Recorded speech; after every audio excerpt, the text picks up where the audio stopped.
بسم اللہ الرحمن الرحیم۔ السلام علیکم دوستو، آج کی ویڈیو میں ہم قصہ حضرت سلیمان علیہ السلام کا پڑھیں گے، جس میں حضرت سلیمان علیہ السلام کی وجاہت، بادشاہت اور ان کا رعب اور دبدبہ دیکھ کر کس طرح ملکہ بلقیس نے اسلام قبول کیا۔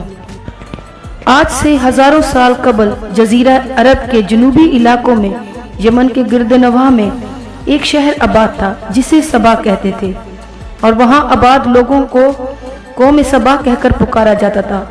جہاں کے لوگ تو نہایت ہی نعمتوں اور رحمتوں میں تھے، لہلہاتی فصلیں اور پھلوں سے لدے ہوئے درخت موجود تھے، مگر یہ قوم شرک میں مبتلا تھی اور سورج کی پوجا کیا کرتی تھی۔ جب وہاں کے بادشاہ شرجیل بن مالک کی موت ہوئی تو اس کی بیٹی بلقیس نے حکومت کی باغ ڈور سنبھال لی۔ بعض مورخین نے لکھا ہے کہ اس کے والدین میں سے ایک جنات میں سے تھے، مگر اس نظریے سے کوئی واضح دلیل نہیں ملتی۔ ملکہ بلقیس ایک قابل عورت تھی جس میں یمن پر 9 سال نہایت خوبصورت حکومت کی۔ دنیا کے بیشتر علاقوں میں یہ جو تجارت ہوتی تھی وہ سب آبائیوں کے ہاتھ میں تھی، یہی وجہ تھی یہ قوم نہایت ہی دولت مند تھی۔ مگر یہ وہ زمانہ تھا جب مشرق سے مغرب تک کا ایک عظیم موحد بادشاہ کی طاقتور حکومت اور جاہ و جلال کا ڈنکا بجا رہتا تھا، جسے تاریخ میں سلیمان ابن داؤد کے نام سے جانا جاتا تھا۔ حضرت سلیمان علیہ السلام کی حکومت دنیا کے بیشتر ممالک میں تھی، جس کا دارالخلافہ یروشلم تھا۔ آپ کو ہوا، جنات، چرند پرند اور جانوروں پر حکمرانی عطا کی گئی تھی۔ ایک دن کا واقعہ ہے کہ حضرت سلیمان علیہ السلام نے دربار لگایا تو جن و انس، جانور اور پرندے سب کے سب حاضر ہوئے، مگر ان کا پسندیدہ پرندہ ہدہد غائب تھا۔ آپ نے پوچھا، ہدہد کہاں ہے؟ جب وہ نظر نہ آیا تو حضرت سلیمان علیہ السلام نے فرمایا، اگر وہ اپنی غیر حاضری کی کوئی مناسب وجہ پیش نہ کر سکا تو اسے ذبح کر دیا جائے گا۔ ابھی یہ گفتگو ہو ہی رہی تھی کہ ہدہد حاضر ہو گیا۔ پوچھا گیا، تم کہاں تھے؟ تو اس نے بڑے احترام سے جواب دیا، میں اڑتے اڑتے ایسے ملک پہنچ گیا جہاں لوگ شرک میں مبتلا تھے، وہ آگ اور سورج کی پوجا کرتے ہیں۔ ان کی ایک رانی ہے جسے وہ بلقیس کے نام سے پکارتے ہیں، وہ ایک بہت بڑے تخت پر بیٹھ کر حکومت کرتی ہے۔ اس کے تخت پر ہر قیمتی جواہرات لال زمرد جڑے ہوئے ہیں، اور اس کے آس پاس تمام شاہی سامان آرائش و نمائش کے موجود ہیں۔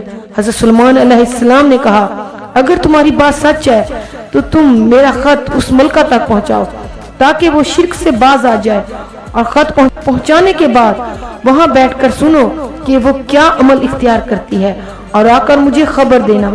حضرت سلیمان علیہ السلام نے خط روانہ کیا، جو کچھ یوں لکھا ہوا تھا، شروع اللہ کے نام سے جو بڑا مہربان اور رحم فرمانے والا ہے۔ یہ عزت والا خط حضرت سلیمان ابن داؤد کی جانب سے ملکہ سبا بلقیس کی طرف ہے۔ جو ہدایت کی پیروی کرے اس کے لیے سلامتی ہے۔ مجھ پر غلبے کی خواہش نہ کرو، میرے مقابلے میں سرکشی اختیار نہ کرو، بلکہ فرما بردار اور مطیع ہو کر میرے پاس آ جاؤ۔ دراصل ملکہ سبا اور اس کی قوم کی طرف دعوت اسلام تھی۔ ہدہد نے یہ خط لے جا کر ملکہ کی گود میں ڈال دیا۔ ملکہ کے دربار میں اس وقت 300 کے قریب سردار بیٹھے تھے۔ انہوں نے جب یہ خط پڑھا اس وقت وہ طیش میں آ گئے اور کہا، ہماری توہین ہے، ہمیں اس کا سخت جواب دینا چاہیے۔ مگر ملکہ بہت سمجھدار تھی، اس نے انہیں سمجھایا کہ خط سے پتہ چل رہا ہے یہ کوئی عام شخص نہیں، اللہ کا کوئی پیغمبر ہے، ہمیں حکمت سے کام لینا چاہیے۔ اس نے کہا، میں حضرت سلیمان علیہ السلام کی طرف ایک تحفہ بھیجتی ہوں، اگر انہوں نے قبول کر لیا تو وہ بادشاہ ہے تو میں اس سے جنگ کروں گی، لیکن اگر انہوں نے تحفہ قبول نہ کیا تو میں اس کی پیروی کروں گی، کیونکہ وہ نبی ہے۔ ہدہد یہ ساری گفتگو سن رہا تھا۔ اس نے حضرت سلیمان علیہ السلام کو ساری بات بتا دی۔ حضرت سلیمان علیہ السلام نے جنات کو حکم دیا کہ شہر میں داخل ہونے والے راستے پر سونے چاندی کی اینٹوں کا فرش بچھا دیا جائے۔ راستے کے دونوں جانب سونے کے عجیب الخلقت جانور کھڑے کر دیے جائیں۔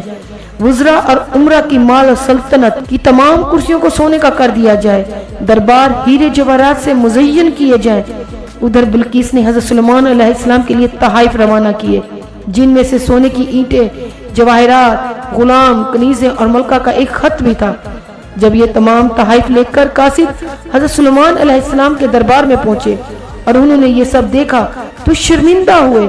حضرت سلیمان علیہ السلام نے ملکہ کے قادسوں سے کہا، کیا تم لوگ مال سے میری مدد کرنا چاہتے ہو؟ مگر دیکھ لو جو کچھ اللہ نے مجھے دیا ہے اس سے بھی زیادہ ہے جو تمہیں دیا ہے، لہٰذا تمہارا تحفہ تمہیں مبارک ہو۔ اب تم اپنے تحائف کے ساتھ واپس جاؤ اور اپنی ملکہ سے کہنا ہمارا انتظار کریں، ہم ایک زبردست لشکر لے کر آئیں گے۔ جب یہ خبر ملکہ بلقیس کو پہنچی تو وہ سمجھ گئی وہ واقعی اللہ کا نبی ہے، لہٰذا اس نے جنگ کی بجائے حضرت سلیمان علیہ السلام کے دربار میں حاضر ہو کر اپنی اطاعت کا یقین دلانے کا فیصلہ کیا۔ جب حضرت سلیمان علیہ السلام تک یہ پیغام پہنچا تو آپ نے اپنے درباریوں سے کہا، تم میں سے کون ہے جو ان کو مطیع ہو کر آنے سے پہلے ملکہ کا تخت میرے پاس اٹھا لائے؟ ایک دیو ہیکل جن نے کہا، آپ کے دربار کو برخاست کرنے کے سے پہلے میں اسے لا سکتا ہوں، میں اس کام کی پوری قوت رکھتا ہوں اور امانت دار بھی ہوں۔ پھر ایک اور شخص جس کے پاس کتاب کا علم تھا اس نے کہا، میں یہ تخت آپ کے پلک جھپکنے سے قبل ہی لگا دوں گا۔ پھر حضرت سلیمان علیہ السلام نے اس تخت کو اپنے پاس رکھا ہوا دیکھا تو پکار اٹھے، یہ میرے پروردگار کا فضل ہے تاکہ وہ مجھے آزمائے کہ میں اس کا شکر کرتا ہوں یا نہ شکری۔ اگر کوئی اس کا شکر کرے تو اس کے اپنے ہی لیے مفید ہے، اگر کوئی ناشکری کرے تو میرا پروردگار بے نیاز ہے اور اپنی ذات میں بزرگ و برتر ہے۔ مفسرین کے مطابق وہ شخص حضرت سلیمان علیہ السلام کا کوئی دوست تھا، اس کا نام آصف ابن برخیہ بتایا جاتا ہے اور بعض نے لکھا ہے وہ آپ کا خالہ زاد بھائی تھا۔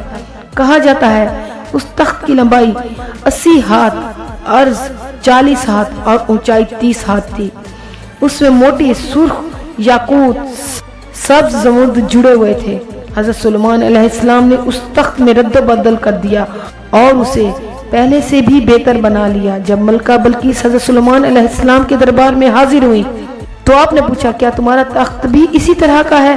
اس نے کہا، یہ تو گویا ہو بہو وہی ہے اور ہمیں تو پہلے ہی معلوم ہو گیا تھا اور ہم فرما بردار ہو چکے ہیں۔ بلقیس کے آنے سے پہلے حضرت سلیمان علیہ السلام نے ایسی عمارت بنانے کا حکم دیا جس کا فرش شیشے کا ہو، نیچے پانی جاری ہو، پانی میں مچھلیاں اور دوسرے آبی جانور ہوں۔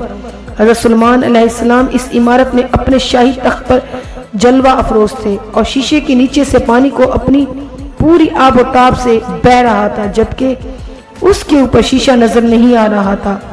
بلقیس کو اس محل میں لایا گیا، جو اس نے فرش کو دیکھا تو سمجھی کہ پانی کا ایک حوض ہے، لہٰذا اپنی پنڈلی سے کپڑا اٹھا لیا۔ حضرت سلیمان علیہ السلام نے فرمایا، یہ تو شیشے کا چکنا فرش ہے۔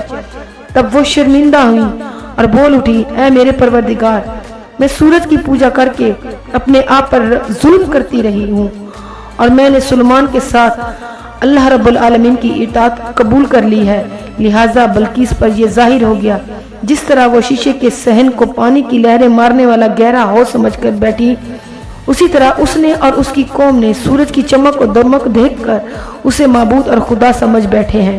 اسے اپنی فاش غلطی پر نہایت شرمندگی ہوئی۔ بعض مؤخرین نے بتایا ملکہ سبا مسلمان ہو گئی اور حضرت سلیمان علیہ السلام کے نکاح میں آ گئی، جبکہ بعض نے لکھا کہ آپ نے بلقیس کو یمن واپس بھیج دیا اور اس کے لیے وہاں 3 بڑے محل تعمیر کرائے۔ آنے والی نئی کہانیوں کو سننے کے لیے میرے چینل کو لائک، سبسکرائب، شیئر کریں۔ جزاک اللہ۔